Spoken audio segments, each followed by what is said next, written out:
Mapagpalang araw, kaibigan. Spiritual food for today. Ito po ang inyong kaibigan, kay Jesus, Brother Manny Bautista. Nandito po ako sa tahanan ni Ate Nene Bautista. Ito po siya. Ayan, ano po? Siya po ang tatay at nanay ng tahanang ito. Ano po? Tandaan niyo po yan. Tatay na, nanay pa. Okay? Ang aking hawak Biblia, Magandang Balita Biblia, Catholic Edition. Ito po yung Catholic Edition yan. Galing po sa CBCP na pinamimigay sa mga tao. Libre. At ito, nahingi ko po sa isang preso sa Manila City Jail. Okay. Ganito lang po ang nakalagay sa Biblia. Pagkatapos nyo pong mapakinggan ito, suriin nyo po ang sarili nyo. Po.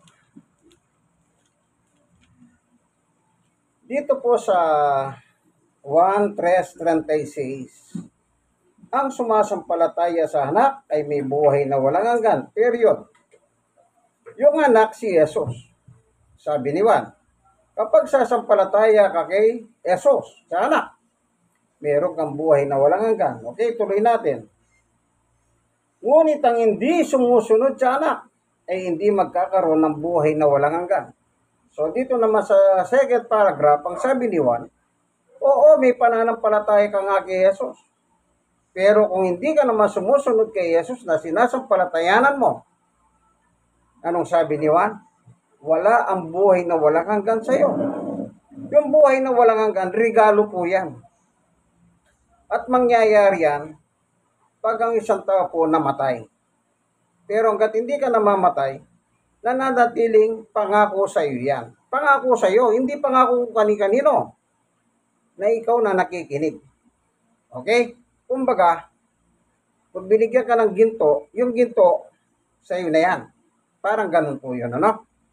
Kung pababayaan mong ginto, di bahala ka. Sarili mo naman yan. Ayun. Meron pang kadugtong sa second paragraph. Sa halip, manatili sa kanya ang puhot ng Diyos. Ang Diyos ay napupuhot tayong kay Juan. Sino ang kinapupuhutan niya? Yung mga naniniwala, sumasampalataya, tumanggap. Yung lahat pinatato na si Jesus dito. Pinatato na sa likod. Pero pag hindi ka pa rin sumusunod kay Jesus, na yung sinasampalatayan, pinaniniwalaan, tinanggap. Yung sinasabing napupuhot ang Diyos, nasa iyo rin yun. Di ba tawagin si tayo? Kaya dalawa. Alin sa dalawa ang pipiliin mo, kaibigan?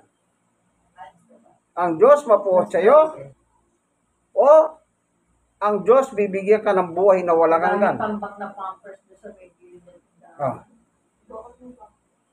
Nasa iyo yan. Multiple choice po yan, kaibigan. Nasa inyo po. Hindi ko kayo tinatakot. At lalong hindi kayo tinatakot ni Juan. Si Juan nagsalita lang siya batay sa aral ng Panginoong Yesus. Di po ba napakadali? Hanggang dito na lamang, kaibigan. Huwag na natin masyado palalawigin. Ika nga. Baka makatulog kayo. Kasi usually, pag nasa simbahan, yung iba natutulog. Yun po ang totoo. Reality po yun, ano? Sige po, hanggang dito na lamang. Ito po inyong kaibigan kay Jesus, Brother Manny Bautista. God bless us all.